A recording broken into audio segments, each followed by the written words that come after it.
اعوذ باللہ من الشیطان الرجیم بسم اللہ الرحمن الرحیم رب اشرح لی صدری ویسر لی امری واحلل عقدۃ من لسانی یفقہوا قولی۔ 14 ذی القعدہ اسلامی تاریخ، اتباع سنت کا ایک نمونہ۔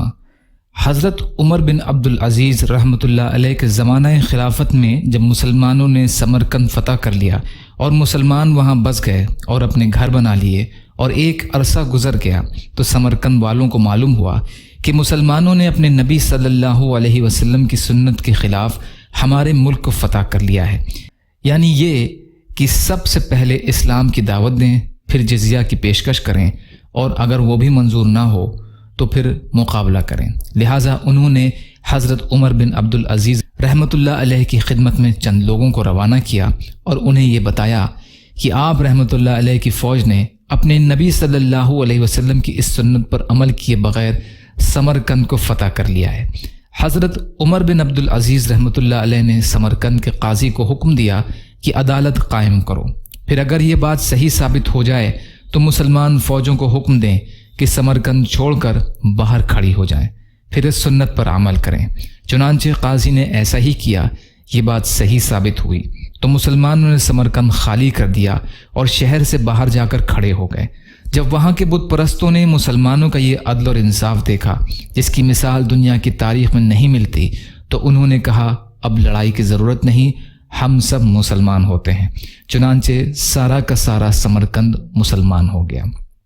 حضور صلی اللہ علیہ وسلم کا معجزہ، درخت کا آپ صلی اللہ علیہ وسلم کی خدمت میں آنا۔ حضرت بریدہ رضی اللہ تعالی عنہ فرماتے ہیں کہ ایک دیہاتی رسول کریم صلی اللہ علیہ وسلم کے پاس آ کر کہنے لگا، میں اسلام قبول کر چکا ہوں، اب مجھے کوئی چیز دکھائیے جس سے میرا ایمان بڑھے۔ تو رسول اللہ صلی اللہ علیہ وسلم نے فرمایا، اس درخت کے پاس جا کر کہو رسول اللہ صلی اللہ علیہ وسلم بلا رہے ہیں۔ اس نے جا کر کہا تو وہ درخت دائیں بائیں جانب جھکا، پھر جڑوں سے الگ ہو کر رسول اللہ صلی اللہ علیہ وسلم کے پاس آیا اور سلام کیا۔ اس دیہاتی نے کہا، بس یا رسول اللہ۔ پھر وہ درخت آپ صلی اللہ علیہ وسلم کے کہنے پر واپس اپنی جگہ چلا گیا اور جڑوں سے مل گیا۔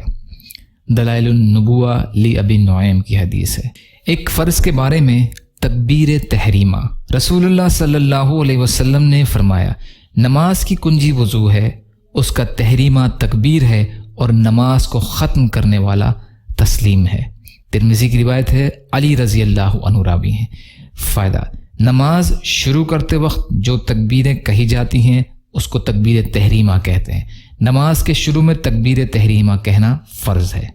ایک سنت کے بارے میں، عرفات میں افضل ترین دعا، تمام انبیاء میدان عرفات میں یہ دعا کثرت سے پڑھتے تھے، لا الہ الا اللہ وحدہ لا شریک لہ لہ الملک و لہ الحمد وہو علی کل شیء قدیر۔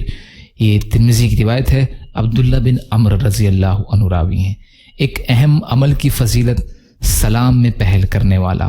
رسول اللہ صلی اللہ علیہ وسلم نے فرمایا، لوگوں میں اللہ تعالیٰ کے سب سے زیادہ قریب وہ شخص ہے جو سلام کرنے میں پہل کرے۔